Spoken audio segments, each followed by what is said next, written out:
Hello and welcome to Guns and Gear. Thought I would make a video and share some of my thoughts about the defensive rifle. To me, it's an extremely important subject. It's one that I have not given enough attention to, in my feelings anyway. But I thought I would talk about that concept of the defensive rifle, because I think it's a bit different sometimes than some of the other firearms that we use for defense. Okay.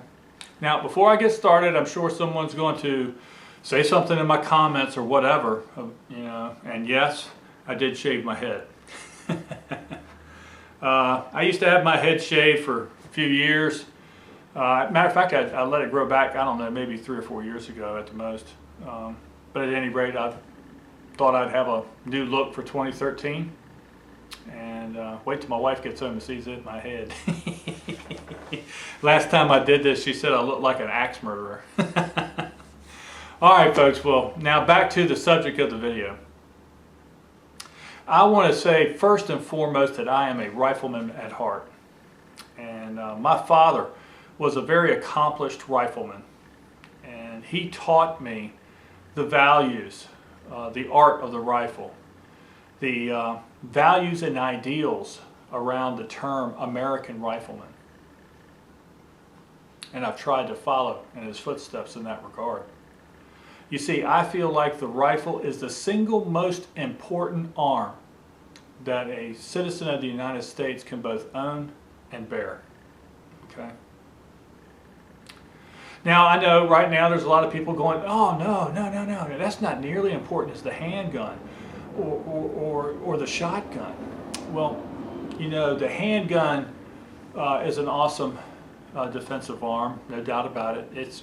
Its two greatest characteristics are the fact that it is portable and easily concealable.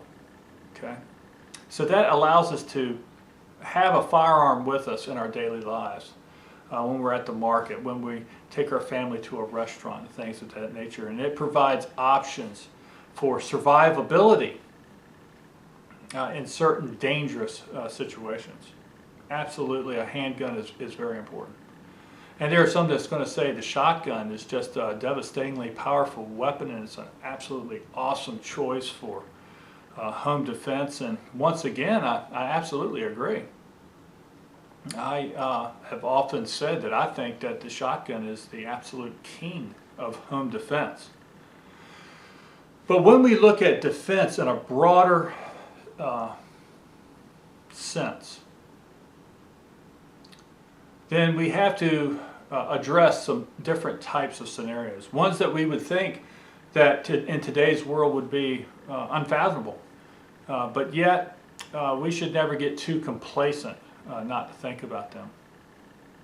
And that, of course, one of those scenarios is our homeland, our country being invaded by a hostile force. We have a great military. And in today's standards, it stands among the best on the planet. But that does not mean that in future times, as great as our military is, it could be challenged by another force, a force that would come onto American soil. And I believe it was the intent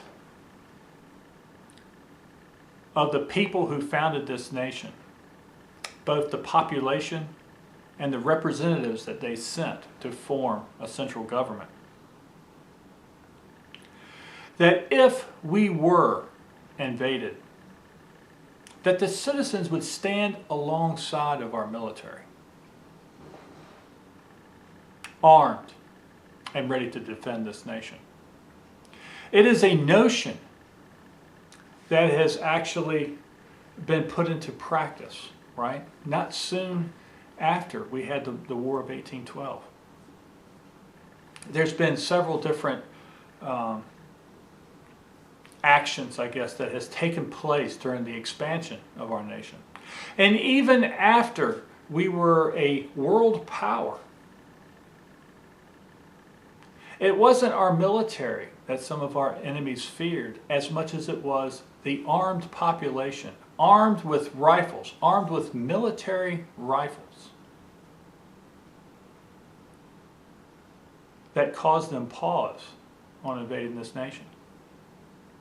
So that's something that we should think about.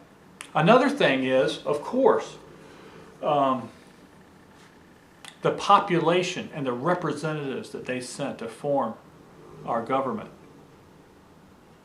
They were apprehensive about central government. They did not want to trade one form of oppression or tyranny for another.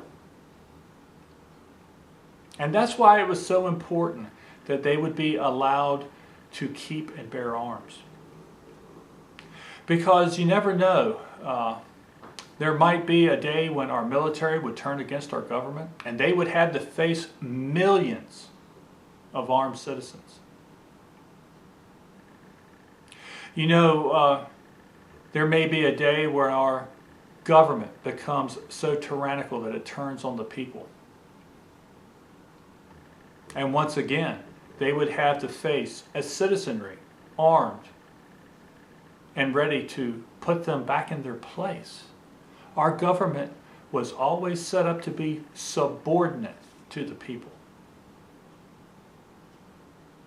And the fact that it is made up by the people and for the people, it should never be allowed to disarm the people. Now there has already been great weakening as far as the Second Amendment goes. I believe that our population and representatives that they sent to form our government, the intent of the Second Amendment was that the citizenry would be equally armed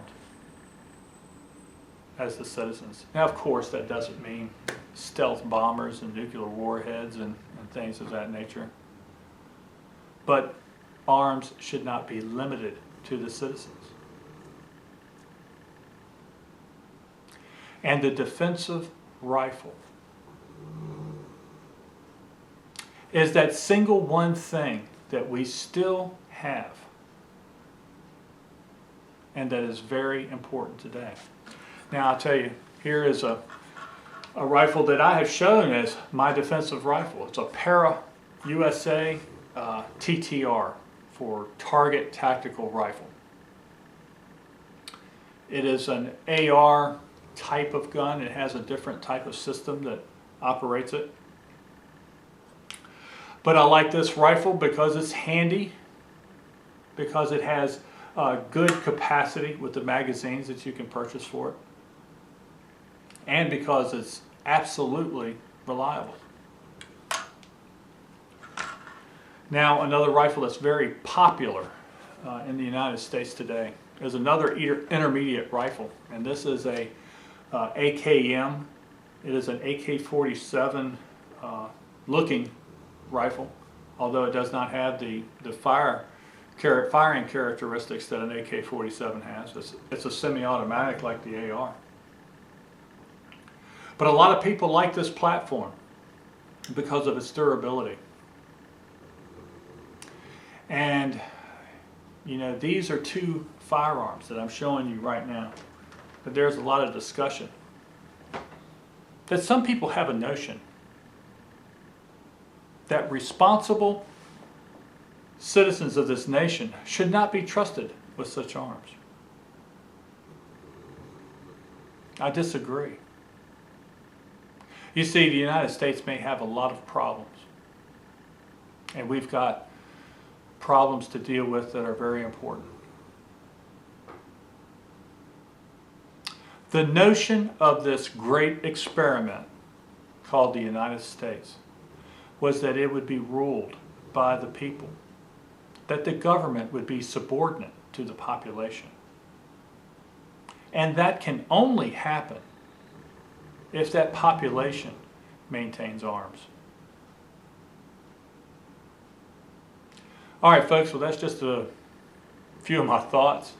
Hope you all enjoyed it, and remember to shoot straight on the range and in life. Thanks.